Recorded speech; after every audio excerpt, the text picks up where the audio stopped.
हम अपने आप को शुद्ध और निर्मल कैसे करें?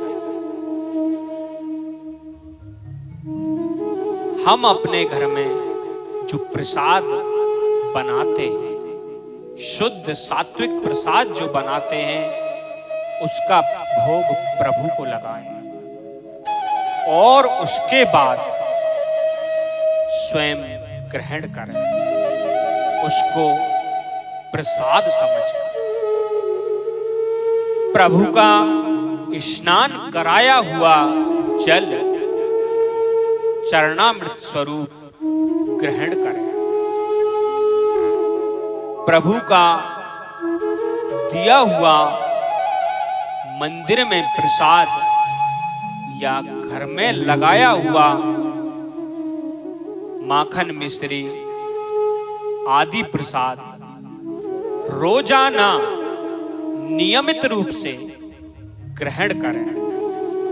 क्यों कि इसमें एक समझने वाली बात बहुत जरूरी है कि जैसी हम अपनी दिनचर्या बनाएंगे, जैसी हम संगत बनाएंगे, वैसा असर हमारे साथ जुड़ेगा।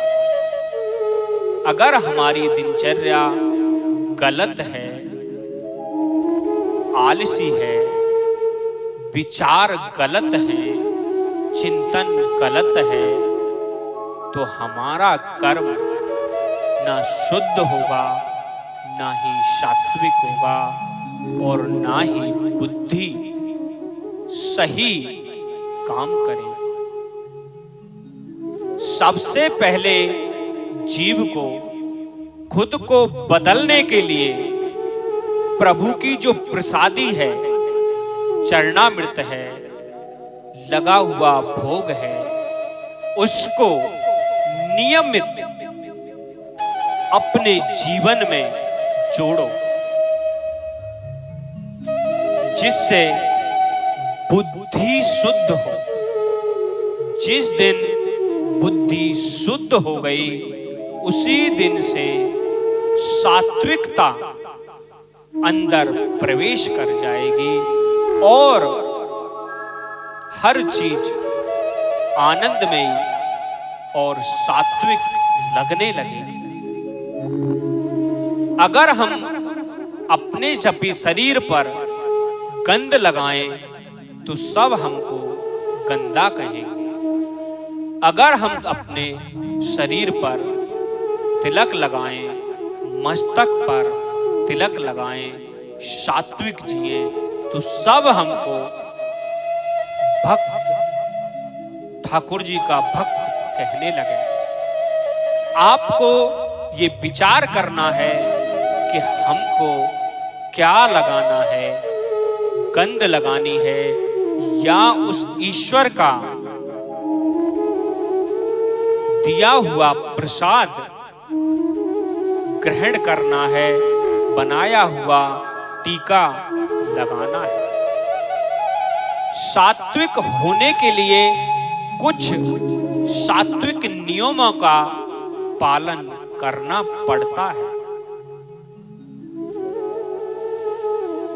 आप ठाकुर जी का चरणामृत भोग प्रसाद, उसका लगाया हुआ टीका आप नियमित रूप से अपने दिनचर्या में जोड़ के चल रहे हैं, तो प्रभु का आशीर्वाद हर समय आपके साथ जुड़ा हुआ है। कोई भी घटना हो जाती है तो सब प्रभु को जल्दी से कोसने लगते हैं, गालियां देने लगते हैं। प्रभु हमारी जननी है। आप एक बार इस बात का विचार करो कि प्रभु हमारी जननी है। माँ बाप के लिए संतान कितनी भी कुपात्र हो, कितनी भी गंदी हो, लेकिन हर माँ बाप के लिए अपनी संतान प्रिय है। अच्छी है। ऐसे ही हम उस प्रभु के बालक हैं, संतान हैं। हम इस बात पर जरा भी विचार नहीं करते और प्रभु को कोसने लग जाते हैं। कोई माँ बाप, कोई ईश्वर अपनी संतान के साथ कभी गलत नहीं करता। अगर प्रभु चाहे, अगर उसे गलत करना हो तो उसे सेकंड नहीं लगती गलत करने में और अच्छा करने में। लेकिन हम इन सब बातों को जब सोचते हैं, जब हमने उसका विश्वास ही नहीं किया, उसको पूर्ण रूपेण समझा ही नहीं, जिसको बड़े बुजुर्ग लोग कहते हैं कि अध जल गगरी झलकत जाए। ज्ञान है नहीं, बस उपदेश शुरू कर देते हैं। नहीं, प्रभु किसी के साथ बुरा नहीं करते। प्रभु कोशिश यही करते हैं, ठोकर इसीलिए लगाते हैं ताकि ये समझे, इसके दिमाग में गलत क्रियाएं खत्म हो और सात्विक क्रियाओं से इसका मन, बुद्धि, विचार, कर्म जुड़े। इस मानव देही को ये साक्ष्य और शुद्ध कर। कष्ट वो नहीं देता, कष्ट हमारा कर्म ही हमको देता है।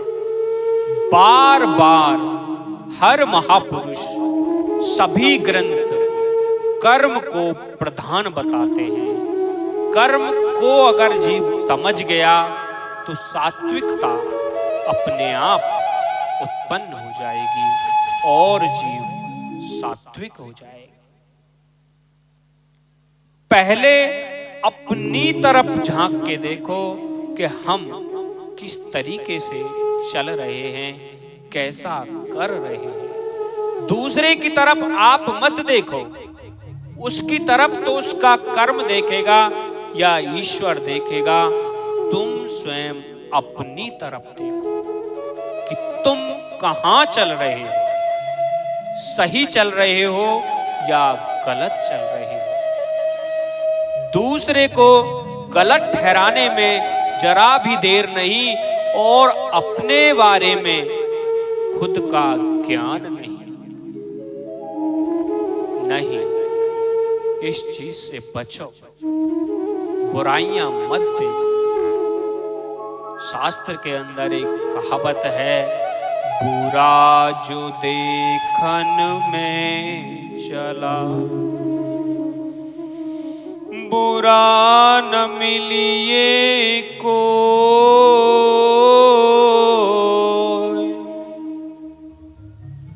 जो मन देखा आपना,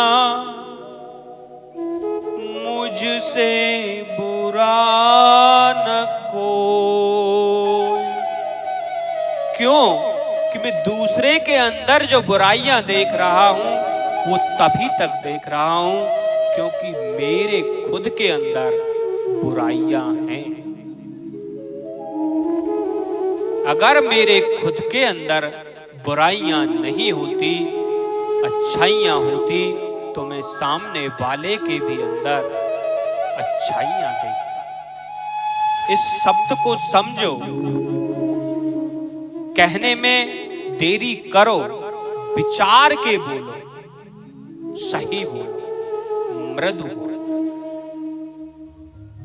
परिवर्तन तभी होता है जब हम ये संकल्प मजबूत कर लेते हैं कि हम